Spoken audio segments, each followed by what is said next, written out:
it's Phantasmal Bear, and today we're going to be talking Legacy. We're off playing Grixis Reanimator in Modern. We're back playing Bant Control in Legacy, mostly due to one particular card, Flow State, which is a really good card in Legacy. It's very easy to turn it into a 2-for-1 for 2. It is even possible to do that on turn 2 quite easily. It gives the blue control decks or blue tempo decks the boost that they've needed, as I think they've been lacking a bit in Legacy for a while, and this has put them really back on the map. A lot of people think the card should be banned. I hope it is, and I think it gives blue better tools to fight against. Well, there's an incredibly powerful mana game in Legacy. So we're pairing that with the Up the Beanstalk package. We have the Up the Beanstalk with Force of Wills. We also use some Solitudes. We're not using Leyline Binding, as we're only 3 colours, and I think it makes you very vulnerable to Wasteland. So we've got Lorien Reveals. Prismatic Endings can be cast for 5. We've got Murktide Regent. And when you combine that with Flow State, that tends to be enough to get the job done in terms of value. But we've got 2 Narsets, which are a very good lock piece. Good versus Storm, and sort of any deck that's drawing a lot of cards. Gives us more card value as well. So we can really outgrind the other blue decks, because not only do we have the Flow State, we have the Up the Beanstalks, and then we have the Narsets. Then we have the standard Brainstorms and Ponders. Then we have one Uro as a long-term grindy recurring ring condition. Uro's kind of got slow for Legacy. We have 1 Endurance for Graveyard Hate, and also just to prevent us from decking, as this deck can deck itself sometimes. So to prevent that, we have 1 Endurance. Then we have 2 Murktides, 2 Solitudes. We only play 3 Swords to Plowshares because I find the Solitude is better often in a deck with Up the Beanstalk. We're playing 1 Road. This is mostly as an answer to the Ninja, I forget what his name is. The Ninja that's in the blue-black one, the one you ninjitsu and has Hexproof on Don't Go. This gives us a way to answer that Ninja main deck. We only play 2. Playing 1 Road. It's also good versus Ugins, Khans, Tetheries, Narsets, and maybe a Grist even. Gives you another answer to those sorts of cards. So there's a lot of, obviously there will be times when it's worse, like they go with turn 1, say Tamio, and you have no Road, and you'll really be risking it as the Swords to Plowshares. But that's the trade-off we're willing to make. Most of the time, we have 3 Prismatic Endings and 3 Swords to Plowshares anyway, which can answer the 1-drops. And then the 1 off the Road, or even the Evoke Solitude can answer the 1-drops, and 1 if you've got a Supreme Verdict or something in your hand, maybe even sacrificing the Road rather than giving the land.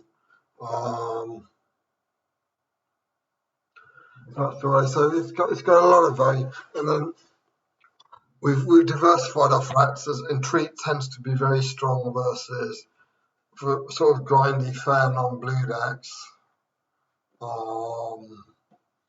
Murktide is just very good with Up the Beanstalk as his Solitude. Endurance gives us a recurring ring condition against removal heavy decks. So Uro gives us a recurring ring condition against removal heavy decks. And Endurance makes sure we don't deck as well as being decent.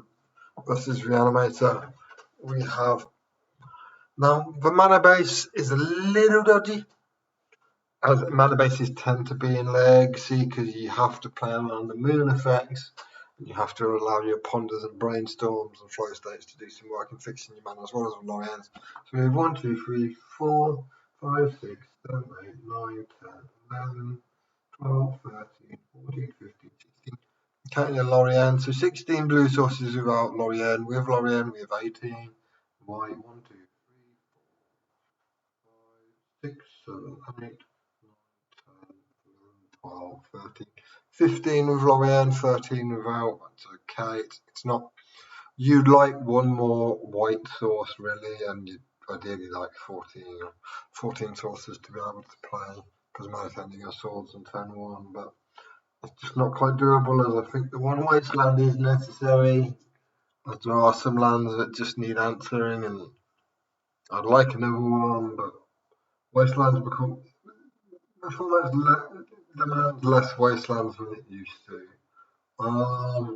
Then we have what else do we have? Green toss 1, 2, 3, 4, 5, 6, 7, 8, 9, 10, 13. Once again, the same 15. So, and we have a total of 20 lands, 22 if you count the Lorians. Most of the time you can. Sometimes you get handled like one Lorien and 2 Lorians or something, and it'll be exceptionally annoying. But that's the trade-off you make from the ability to this in the late game, just drawing 3 cards or maybe even drawing 4 or 5 with Beanstalk and really turn a game. This deck is all the tools to get into the late game. And then sideboard, the road for the Planeswalker decks, and mostly for the Ninjutsu, Ninja, I forget what he's called, but he's in the most popular deck as a 1 or 2 off, and so we need an answer, and that's what we came up with. Containment Priests for Reanimator and Chantal. Blue Elemental Blasts and Hydroblasts for, well, other deck with red in will have reasons to play this, and I will certainly be playing Pyroblast and Red Blast in their sideboard. Consigned to Memory, once again very versatile, there for the Tron decks and various other decks as well, like Doomsday, things like that. Mystical Dispute for the blue matchups of the flow state decks and blue matchups in general. Force Negation for the combo matchups. Lord for any artifact backdates deck, and Wasteland for any deck where it has the powerful lands. So that's the way we've been playing deck. I've been doing pretty well with it. We're in the 1750s or 1750, so there we are. As you can see, we've been doing pretty good with the deck. It's mostly 4-1s and 3-2s, with occasional 2-for-B. We've yet to 5-0 with this list, where we've come close on multiple occasions, really knocking on that door. It's been a long time since I've won with anything but Grixis Reanimator, which we've won so much with it. It's pretty awesome. In fact, we've pretty much gone infinite playing Grixis Reanimator modern, which is nice. But this is the list of players. So, governors.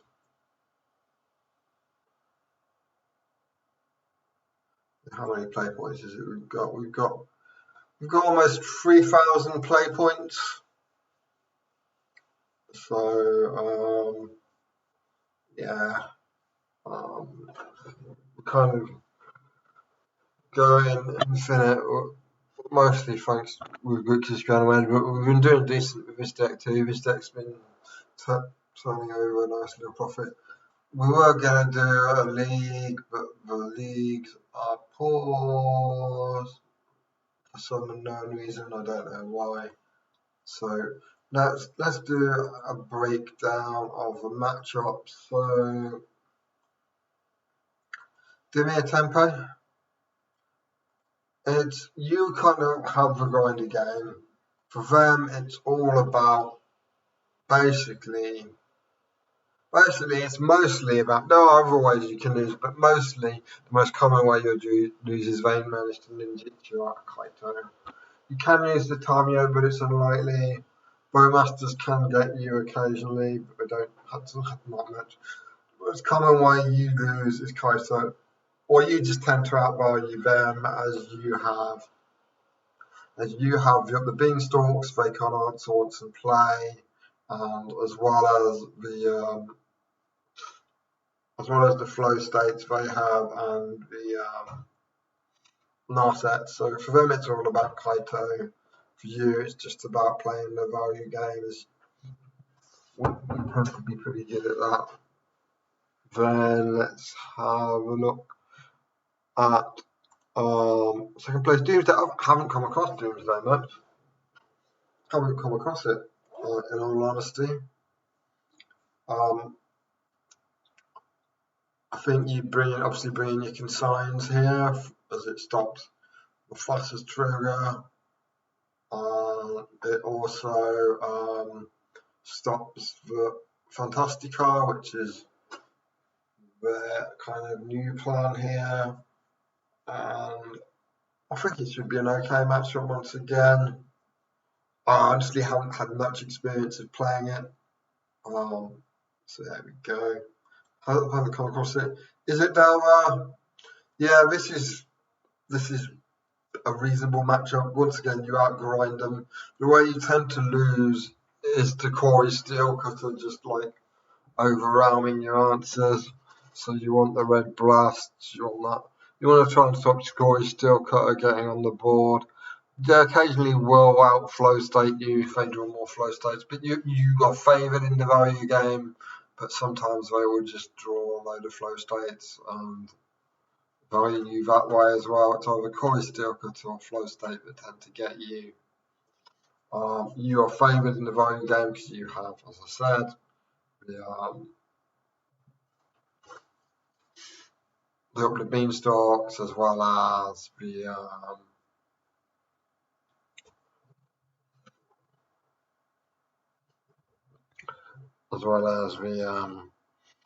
the flow states and as well as the Narsets. So the Narsets will come out in this matchup as it's slow, really hard to get between days, and the chance they've probably got a Pyroblast in hand anyway.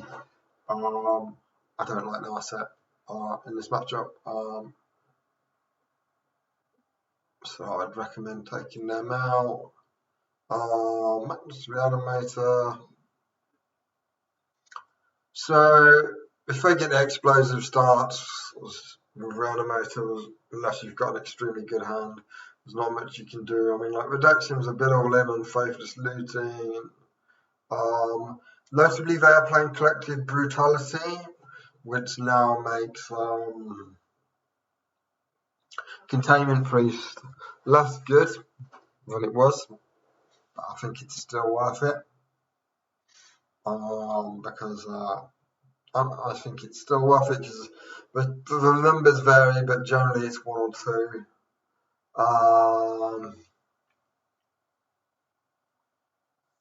So yeah, and then yeah, I think this is an okay matchup.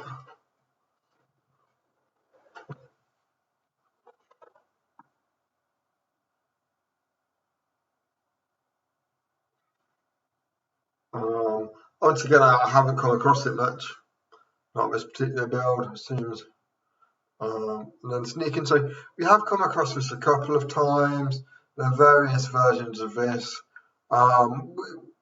We came across a version of a One Ring where Norod really did a number on them on Narset in the first game when we managed to beat the One Ring thanks to a combination of either Narset in game 1 and Norod in game 2. This is it's pretty good at beating the hate, but once again better here is something that's better here is the Containment Priest. The versatility of a Containment Priest is perhaps why it's chosen over hate, as it's good versus this deck too.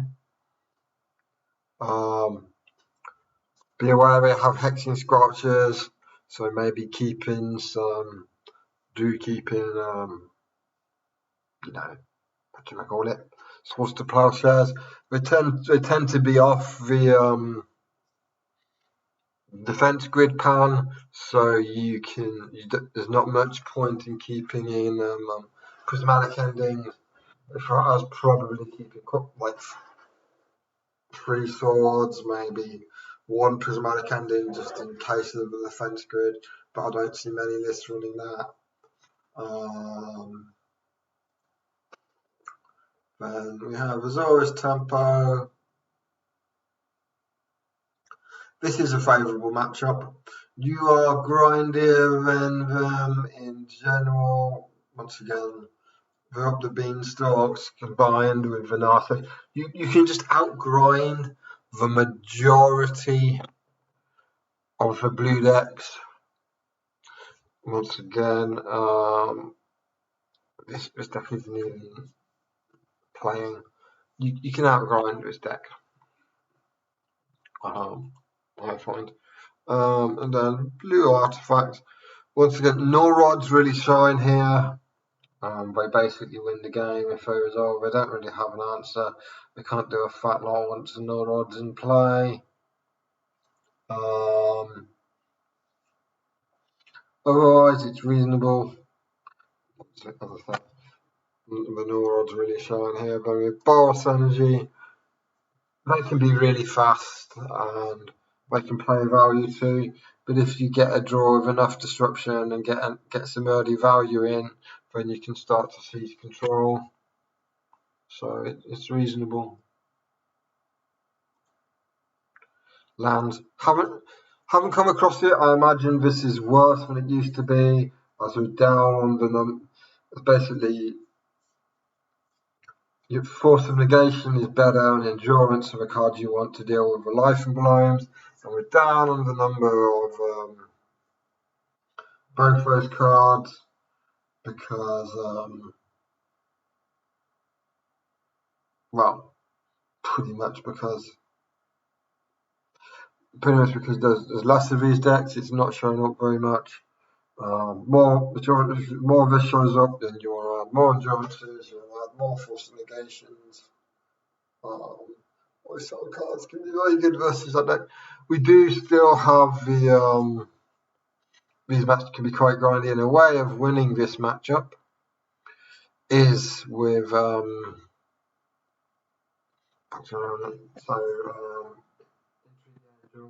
if you can get it to go long enough, Entreat the Angels can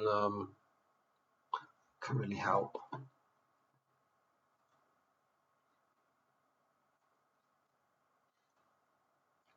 Give me a car. Don't think I've ever. It's just Dimir with a fantastic car, yeah.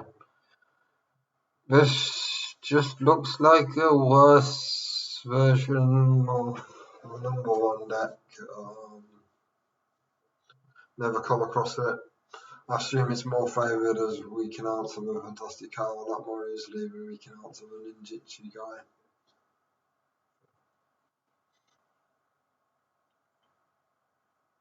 So yeah, I know there's a lot more matchups in Legacy, and you certainly do come across them, but we've been having pretty cool time running this deck.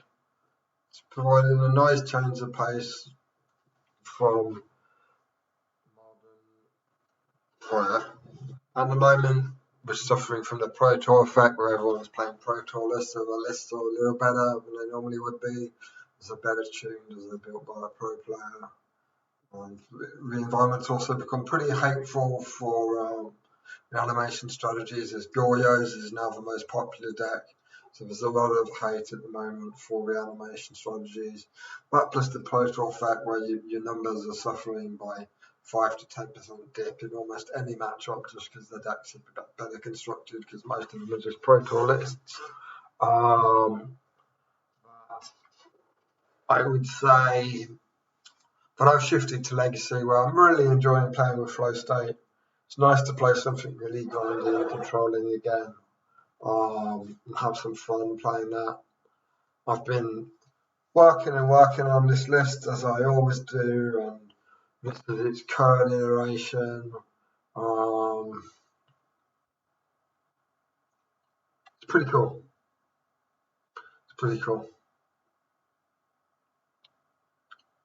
Anyway, that's all I gotta say. Thanks for watching. Bye.